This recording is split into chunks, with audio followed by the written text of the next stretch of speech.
Salut à tous! Aujourd'hui, je vous propose la revue de la référence, L'autosuffisance de John Seymour. Et ça fait pas si longtemps que ça que j'ai ce bouquin, ça date de quelques années maintenant.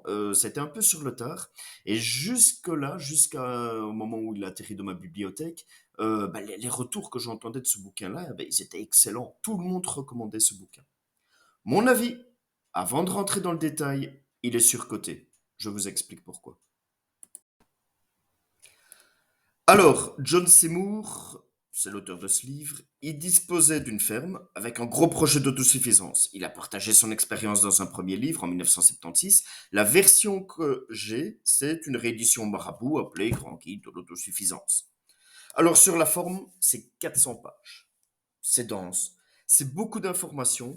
C'est un beau livre avec de très belles illustrations, chaque fois des dessins de grande qualité. C'est jamais superflu, ça a toujours une utilité, franchement, au niveau de l'illustration, c'est propre. Comme j'ai dit, c'est dense, mais c'est peut-être un peu trop.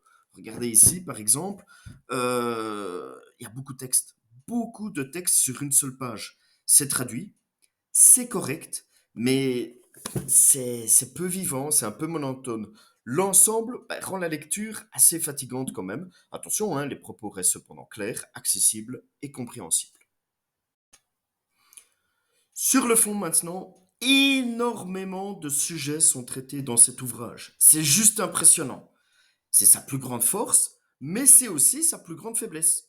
On ne peut pas résumer autant de sujets en 400 pages. Ici, l'exemple des chèvres, c'est 2 pages, c'est tout.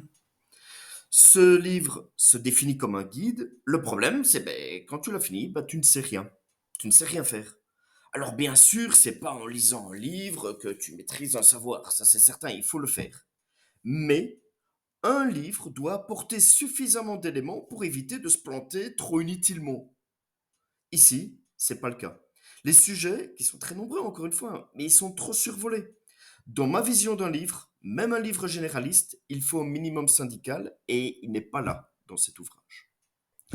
Alors, respect pour le travail, hein, il est énorme, hein. Mais présenter autant de sujets en si peu de pages, c'est à mon humble avis trop ambitieux, tout simplement. Il aurait fallu soit cibler un peu plus, mais ça aurait été très difficile et j'explique pourquoi après. Soit de faire plusieurs tomes, une sorte d'encyclopédie, mais à ce moment-là, on perdait le gros avantage du livre, comme je vais l'expliquer maintenant. Car si chaque thématique prise individuellement dans ce livre sont décevantes, retrouver l'ensemble dans un seul bouquin, ça peut être intéressant. Surtout si, comme ici, on fait le lien entre les éléments. On montre comment tout ça se mélange, interagit. Ce livre fait ressentir l'interdépendance de chaque domaine vis-à-vis des autres. Il schématise la cohérence de l'ensemble. En vue particulière, ce livre, il n'est pas bon. En vue d'ensemble, il est très bien.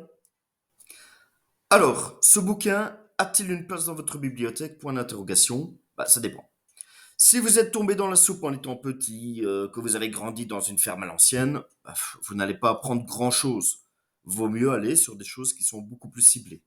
Si vous êtes dans une préparation urbaine avec une production très peu variée et que vous voulez pas vous étendre, non, ce sera un achat inutile. Alors, par contre, si vous êtes dans une préparation rurale ou urbaine, mais alors avec une vraie volonté d'autosuffisance sur petite surface, ce livre, il peut être inspirant. Encore une fois, pour les traits de liaison qu'il fait entre les éléments. Bonne lecture, le pouce, l'abonnement, préparez-vous.